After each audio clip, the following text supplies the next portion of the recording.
This video is going to talk through the sources on the causes of the Second Peloponnesian War in 431. So there's quite a large section of Thucydides, a shortish section of Plutarch, and then a very short section of Aristophanes. So these sections of sources are going to give you a bit of a whistle-stop tour through some of the problems in the Greek world that Athens became involved in. And it all leads to a climax, not seen in this particular video, where these different allies go to Sparta to request help in this particular situation. And the first one we look at is the dispute between Epidamnus and Corcyra. So we'll talk about this more in lesson, but essentially Epidamnus was a colony of Corcyra, so been set up by the Corsyrans, and Corcyra itself was a colony of Corinth. This is kind of like a colony in a colony. So there's a conflict in Epidamnus where the democratic group asks for help from Corcyra. Corcyra doesn't send any help. Then they send a request instead to Corinth. Corinth felt that Corcyra didn't show them any respect. This is Corcyra, of course, and decided to intervene. So there ends up being a naval battle where the Corcyrians managed to defeat the Corinthians, and then the Corinthians decide to attack again. And it's at this particular point where, sorry, my cat's climbing up my leg, where Corcyra decides to go to Athens and request some help. So this first section of Thucydides doesn't refer to the Corcyra incident, but it just kind of gives you a bit of an overview of the Peloponnesian War in terms of how he sees the effects of it. So there's a really nice quote at the beginning about for an effects of conflict point. Sorry, I've got a cat who's literally clambering all over me, being an absolute pain. So never before had so many cities been captured and then devastated, so there's a really good kind of economic or social or political impact of the war. And then he kind of talks about how things have been awful and there's earthquakes and all this sort of stuff, which you don't need to particularly worry about. And then he carries on saying that the war began when the Athenians and the Peloponnesians broke the 30 years truce. So it points out it's not just Athens' fault, it's both Athens and the Spartans and their allies' fault as well.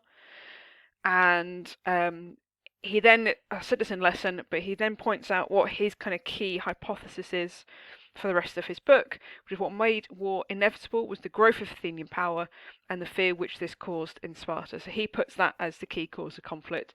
And all the events that he's going to talk through build up into this idea that Sparta was afraid of what the power level that Athens was gaining. So then we jump forward into the story, and this section here is Corcyra speaking. So they have gone to the Athenians, if you remember, sorry, I've forgotten how to spell it. There we go, Corcyra. Had gone to Athens to ask for help against the Corinthians who were who were attacking them.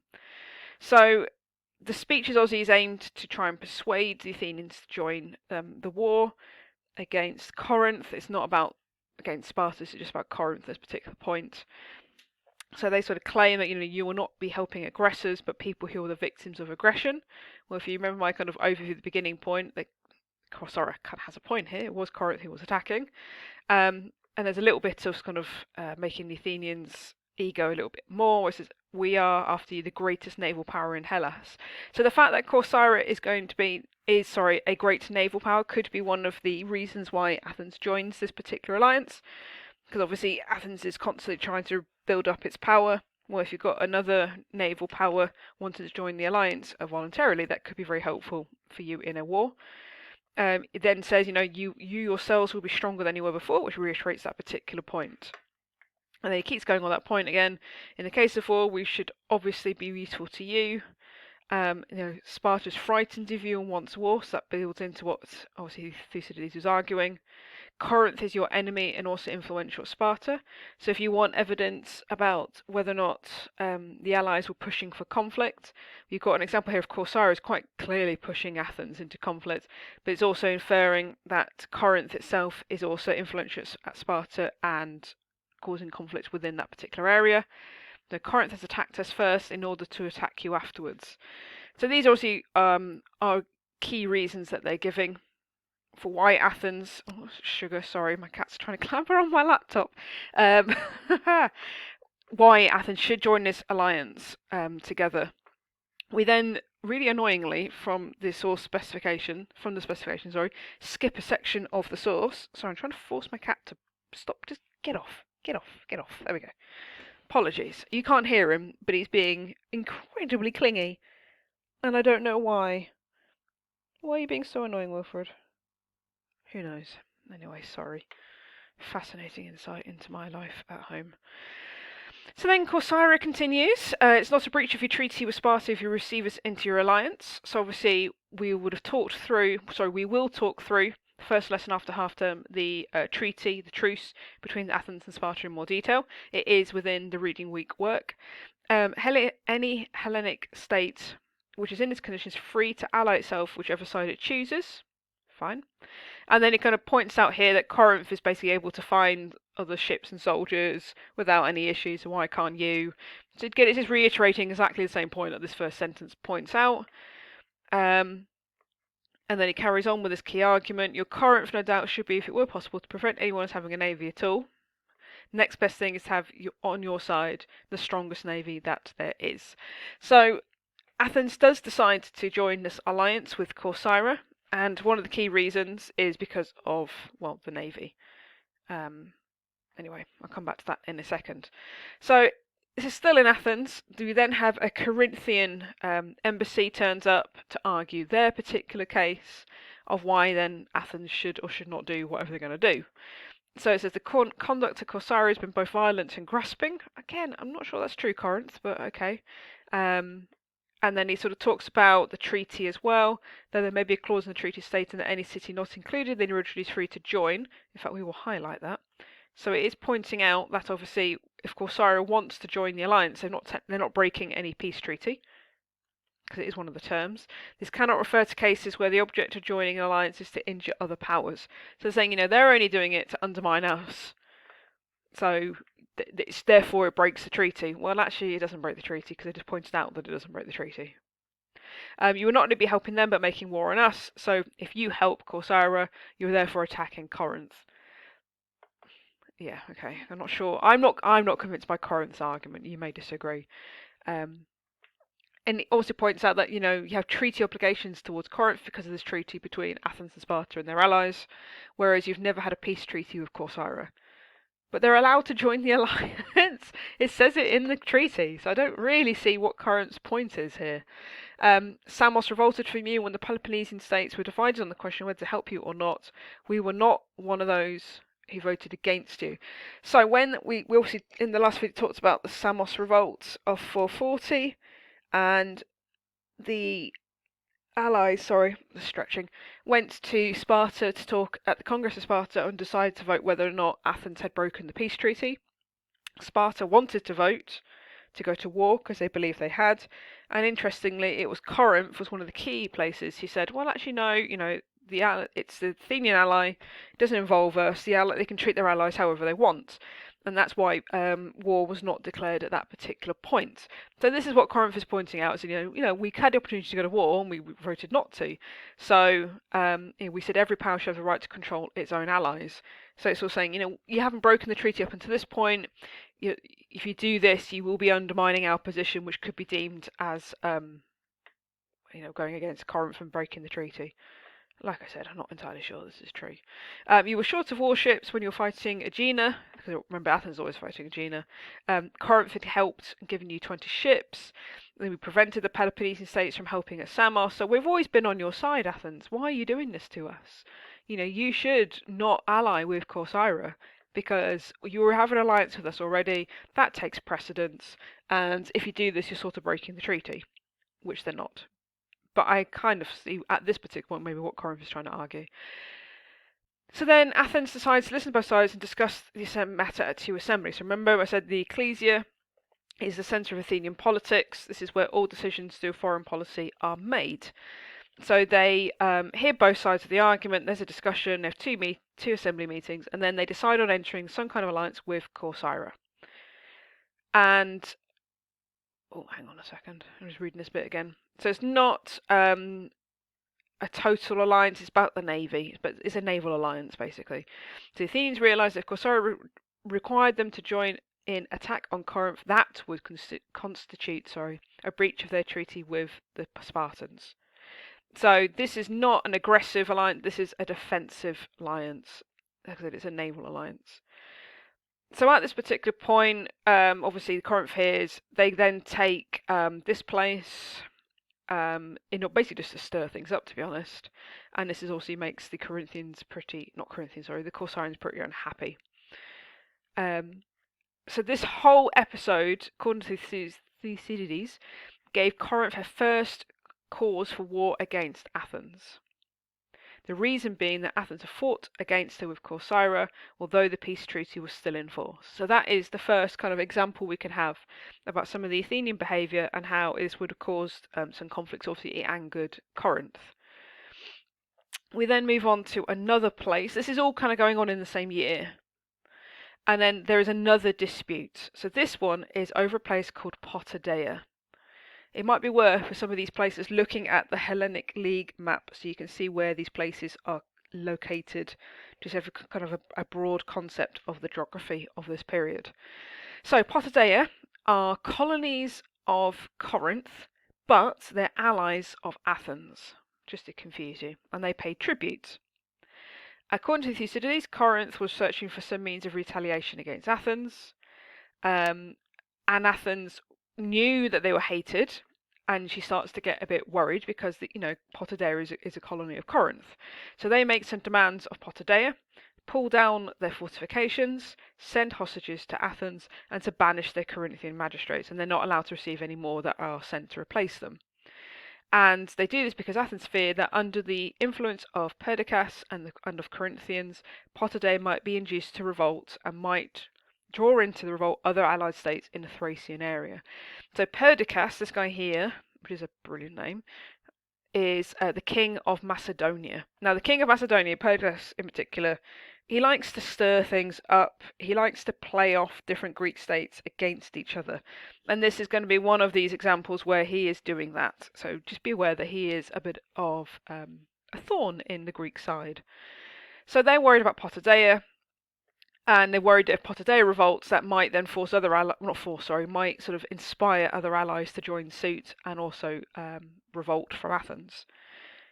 Okay, so we've got Corinth is really hostile, so we've got Corinth pushing for conflict, and we've also got Perdiccas, the king of Macedonia, is concerned about it all, and he sent his agents to Sparta to try and involve Athens in a war with the Peloponnese, but he's also approaching Corinth in order to get support for revolt in Potidaea. So like I said, he is playing off different states against each other. He is an absolute stirrer. Motive, possibly so the Greeks kind of tire themselves out so Macedonia can take over the world? Maybe. But we do know that he is causing some problems. So we have lots of examples here of allies pushing each other into conflict, particularly in terms of Perdiccas. We also have obviously Perdiccas as an individual causing conflict by sort of going from one state to another and saying, oh, these guys are going to revolt, oh, these guys are going to revolt, and everybody gets really upset. So the Athenians know what Perdiccas is up to, and they're just about to send out a force to Macedonia with 30 ships and 1,000 hoplites. And this war is eventually stopped. I'm just trying to remember where it is in the source. Anyway, we'll come back to that. Okay, so they're about to send out this force. The Potidaeans send representatives to Athens in the form of persuading Athenians not to make any alterations to existing state affairs, i.e. let us keep the walls and our magistrates. They also send representatives with the Corinthians to Sparta, in order to win support there in case it should be necessary. So again, the Potidaeans are hedging two bets. Please, Athens, don't do what you're doing, but also talk to Sparta about we might need some help shortly. And the Spartan authorities promise to invade Attica, that's the surrounding lands of Athens, if the Athenians directly attack Potidaea. So this is some slightly sidestepping the issue, because obviously Athens isn't attacking Potidaea like with force. They're just telling them, pull down your walls and all the rest of it. And Sparta has kind of fudged this a little bit and gone, well, if they actually attack you, then we'll come and help. Okay. We've also got Perdiccas causing some future problems in other areas. So, hang on, there we go. He persuades the Chalcidians to pull down and abandon their cities. So again, he's stirring up problems in the Greek lands. Potidaea then revolts. Corinth worries that the place might be lost because there's like loads of ships from Athens. So they send out a small force, which is here. There we go. So this is the Corinthian force. I don't know why I didn't highlight it. Highlight it. Corinth. There we go. Under the command of some guy. That's fine. And they eventually arrive at Potidaea. Complicated story, this one. Athenians hear about different revolts of different cities. So that will be Chalcidice and Potidaea. So they also hear about the fact that this guy has sent out some forces. Oh, my cat's climbing me yet again. So they arrive at Macedonia with, and they find out that the original force of 1,000 had captured Thermi. They have a siege, and then eventually they sign an agreement with Perdiccas and make an alliance with them. So Macedonia then disappears from the situation. It's a very complicated story. I think we'll all agree on this. Right, so we'll come back again, and that essentially ends the situation with the Potidaeans. Eventually, basically, the revolt in Potidaea is put down, and they all kind of turn up in Sparta to complain about what Athens has been doing. So we've got the grievance of Corinth, as the Athenians were besieging their own colony of Potidaea, which the Athenians were doing. Athens has her own grievances against the Spartans. They supported the revolt of a city which was in alliance with her and paid a tribute, which is true that had also happened, and that they had openly joined the Potidaeans in fighting against her. Despite all of this going on, it's decided the truce is still in force and the war had still not broken out. And Thucydides says all that's been going on with all these different complaints is on the private initiative of Corinth. So you've got Corinth, according to Thucydides anyway, is going around stirring up problems, sort of trying to convince different Athenian allies to revolt, to get rid of Athens because Corinth doesn't like Athens. I think, personally, Thucydides has a point, but whether or not it is just because of that. I mean, Athens, we know, looking at stuff we've done previously, has not been treating their allies particularly well. So it's understandable there are different city-states who are pretty unhappy about this particular situation. We've got a general paragraph here which kind of goes back over like the affair of Corcyra, affair of Potidaea. Because of the way Thucydides writes this book, it's not entirely chronological. He goes back and forth across events to try and prove particular points.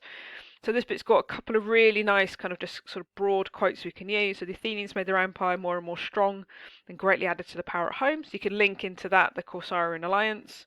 The Spartans, though they saw what was happening, did little or nothing to prevent it because they were traditionally slow to go to war.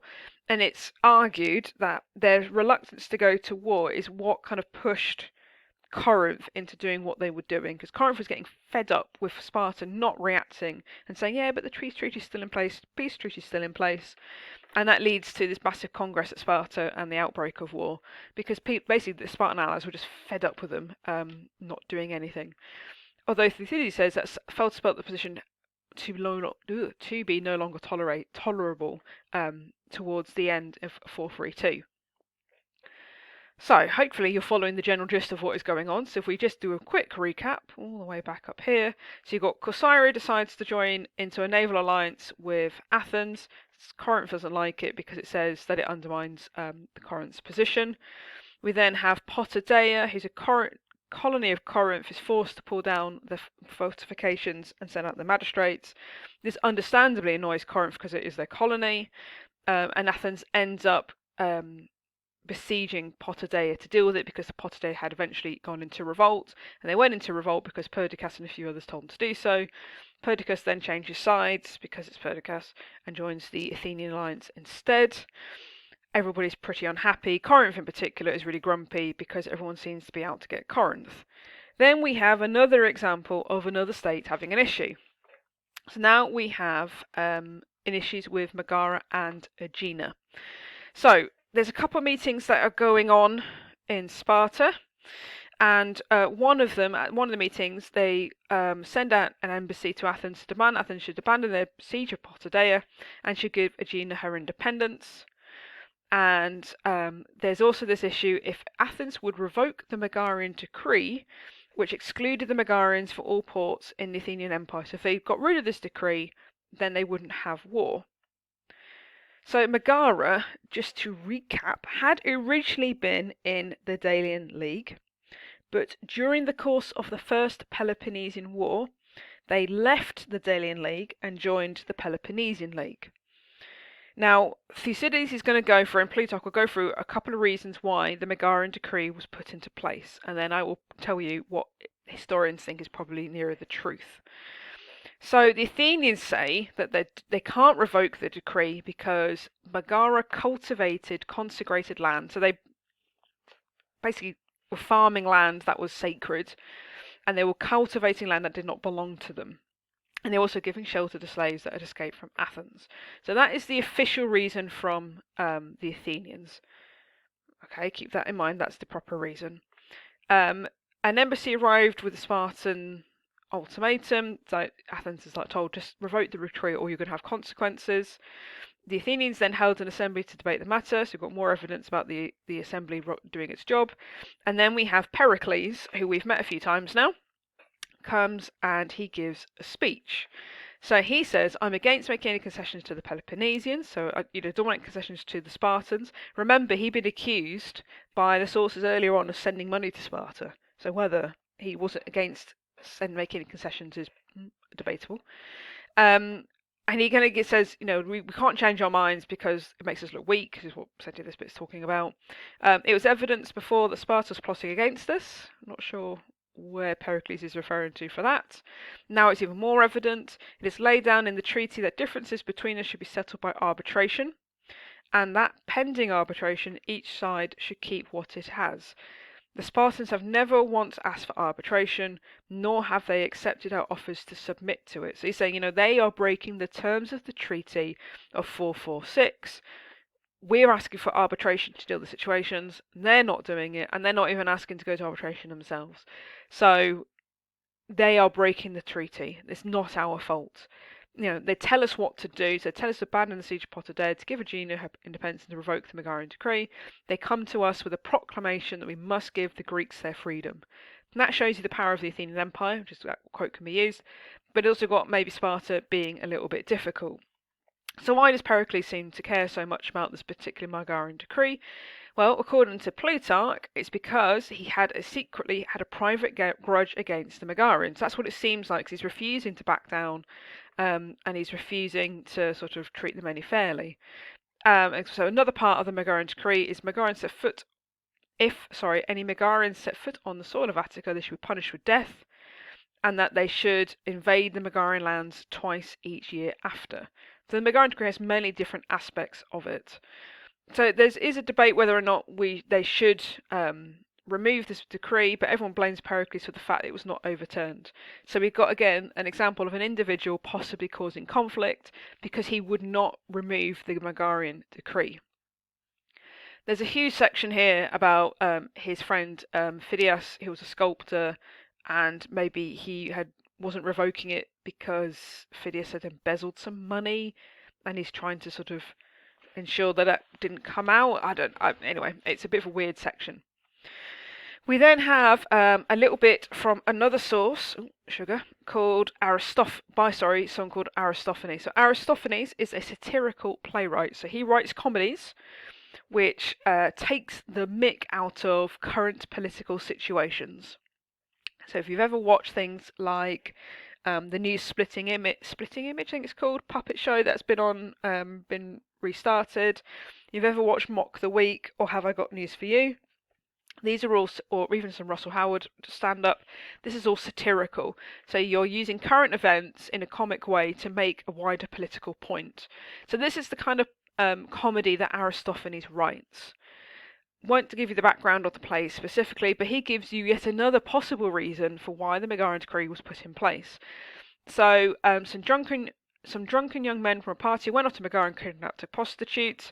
The Megarians are angry, kidnap 2 more prostitutes belonging to Aspasia, who is wife or mistress, can't remember, of Pericles. And it's a result of this that war broke out with the whole of Greece. That is the third reason given. So there's 3 possible reasons according to the sources for the Megarian decree. So if we go back to the beginning of the Megara section just to recap them. So the one of them is they've cultivated consecrated land. There's another one that Pericles just really hates them. And then the third one is something to do with prostitutes. The official reason is probably closer to the truth. Maybe they had cultivated land. Many modern historians think that the real reason for this was to try and force Megara back into the Delian League. So by banning them from all trade, they would obviously ruin the Megarians' economy, and then they'd be forced to accept the terms of the Delian League once again to recover. So if we have from Aristophanes in here, it says that Megara should be banned from earth and the agora, that's the marketplace in Athens, from the sea and from heaven. The Megarians who were dying by inches. So this is really good examples of a social and economic impact of war in terms of the allies. So you've got Megara, who was obviously really struggling economically as a result of the Megarian decree. Which of those reasons is the true one for it? It's up to you. Like I said, what most historians think is what I've already explained, but there are these different possible motives in the source book. We're nearly there. So the last one is about Aegina. So remember, Athens and Aegina are always fighting with each other. They've been fighting before the Persian War. They fight after the Persian War. They're constantly fighting. They hate each other. We've got, again, Corinth brought matters into the open. So again, it's down to Corinth. We've got Potidaeus under blockade, so being besieged. And she's worried about the situation. She therefore immediately urged the allies to send delegates to Sparta.